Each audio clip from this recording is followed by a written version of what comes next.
శైలజ ప్రస్తుతం తన దగ్గర డబ్బు లేదని చెప్పడంతో నళిని వెంటనే సీరియస్ అవుతూ, నీ దగ్గర్నుంచి డబ్బు ఎలా వసూలు చేయాలో నాకు బాగా తెలుసు అని చెప్తూ ఎవరికో ఫోన్ చేసింది. అటువైపు నుండి ఎవరో కాల్ లిఫ్ట్ చేయగానే, ఎక్కడున్నావ్? నేను నళిని ఆంటీని మాట్లాడుతున్నాను.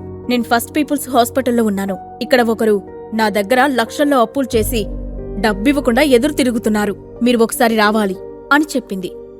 మా అత్తయ్యకే ఎదురు తిరుగుతున్నారా? వాళ్లకు భూమిపైన నూకలు చెల్లే రోజులు దగ్గర పడ్డాయి. నేను 5 నిమిషాల్లో అక్కడ ఉంటానత్తా అంటూ ఫోన్ పెట్టేశాడు అవతలి వైపు వ్యక్తి. అప్పుడు నళిని తలపైకెత్తి అఖిల శైలజ వైపు గర్వంగా చూసింది. ఫోన్లో అవతలి వైపు మాట్లాడిన వ్యక్తి గొంతులో ఉన్న గంభీరత్వం అప్పటికే బయట ఉన్న వాళ్లకి కూడా వినిపించింది. దాంతో విషయం పెద్దదైపోతుందని అనుకున్న అఖిల బెడ్పై కదలడానికి ప్రయత్నిస్తూనే ఆ నొప్పిని ఓర్చుకుంటూ, ఆంటీ, నాకు కొన్ని రోజుల